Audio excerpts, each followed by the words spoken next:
ನಮಸ್ಕಾರ. ಇವತ್ತು ನಾವೊಂದು ತುಂಬಾನೇ ಆಳವಾದ ಪ್ರಶ್ನೆಯನ್ನ ನೋಡೋಣ. ಎಷ್ಟೋ ಶತಮಾನಗಳಿಂದ ದೇವತಾಶಾಸ್ತ್ರಜ್ಞರನ್ನ ಕಾಡ್ತಾ ಇರೋ ಪ್ರಶ್ನೆ ಇದು.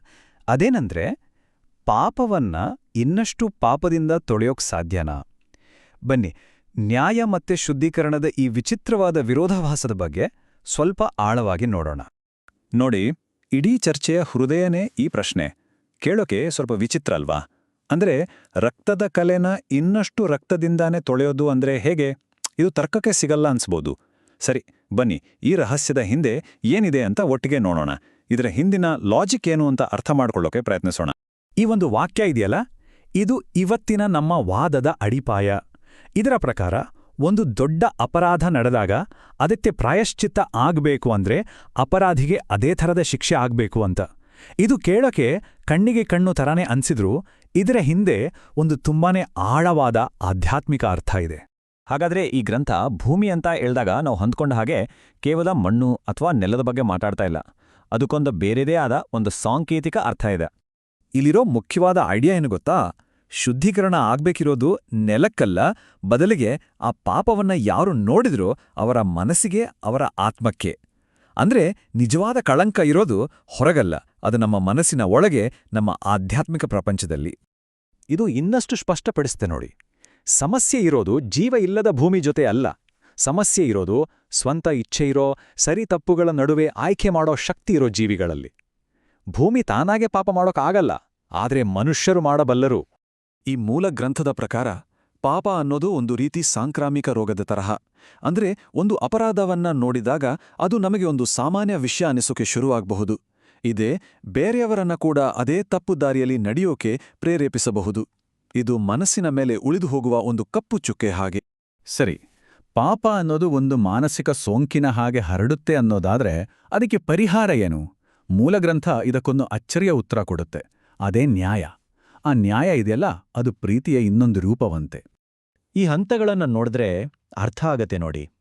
ಎಲ್ಲರ ಮುಂದೆ ಒಂದು ನ್ಯಾಯಯುತ ತೀರ್ಪು ಕೊಟ್ಟಾಗ ಅದು ಪಾಪದ ಪ್ರಭಾವವನ್ನ ಹೇಗೆ ತಟಸ್ಥಗೊಳಿಸುತ್ತೆ ಅಂತ.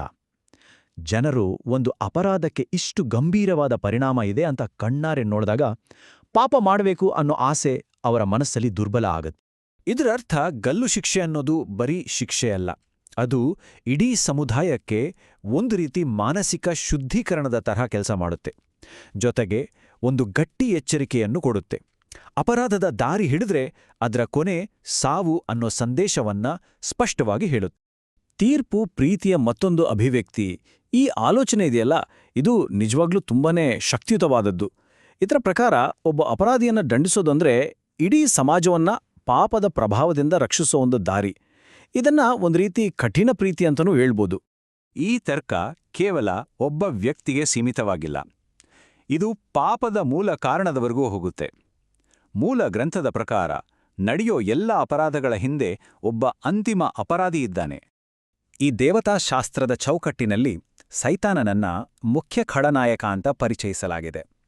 ಅವನು ಬರೆಯೊಬ್ಬ ಅಪರಾಧಿಯಲ್ಲ, ಬದಲಿಗೆ ಅಪರಾಧದ ಮೂಲ ಪ್ರಚೋದಕ.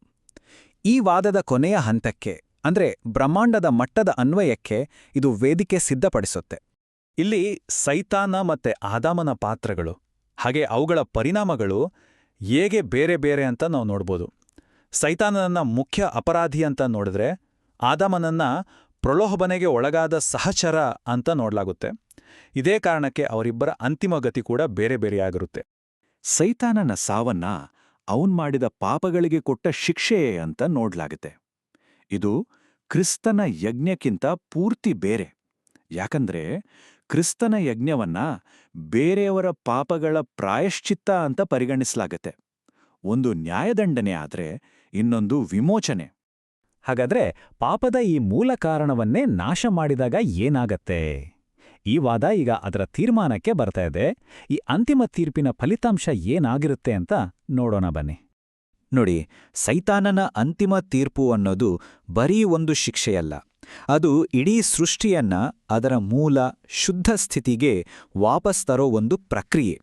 ಇದನ್ನ ಒಂದು ರೀತಿ ಬ್ರಹ್ಮಾಂಡದ ರೀಸೆಟ್ ಬಟನ್ ಅಂತಾನೂ ಹೇಳ್ಬೋದು. ಈ ಬ್ರಹ್ಮಾಂಡದ ಮಟ್ಟದ ತೀರ್ಪನ್ನ ಬೈಬಲ್ನಲ್ಲಿ ಬರುವ ಶಾಪದಂತಹ ಸ್ಪಷ್ಟವಾದ ಪರಿಕಲ್ಪನೆಗಳಿಗೆ ಜೋಡಿಸಲಾಗುತ್ತಿದೆ.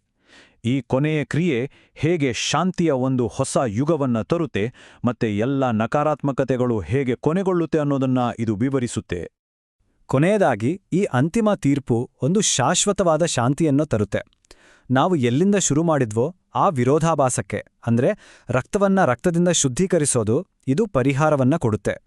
ಪ್ರಾಯಶ್ಚಿತ್ತದ ಈ ಚಕ್ರವನ್ನ ಇದು ಪೂರ್ಣಗೊಳಿಸುತ್ತೆ. ಈ ಒಂದು ಚಿಂತನೆಗೆ ಹಚ್ಚೋ ಪ್ರಶ್ನೆಯೊಂದಿಗೆ ಈ ವಿಶ್ಲೇಷಣೆಯನ್ನು ಮುಗಿಸೋಣ. ನ್ಯಾಯ, ಶುದ್ಧೀಕರಣ ಮತ್ತೆ ಶಾಂತಿಯ ನಡುವೆ ಇರುವ ಈ ಆಳವಾದ ದೇವತಾಶಾಸ್ತ್ರದ ಸಂಬಂಧದ ಬಗ್ಗೆ ಯೋಚನೆ ಮಾಡಕ್ಕಿದು ಪ್ರೇರೇಪಿಸುತ್ತೆ. ನಿಜವಾದ ವಿಶ್ರಾಂತಿ ಸಿಗ್ಬೇಕು ಅಂದ್ರೆ ನ್ಯಾಯದ ಮೂಲಕ ಮಾತ್ರವೇ ಅದು ಸಾಧ್ಯನಾ? ಆಲೋಚಿಸಿ.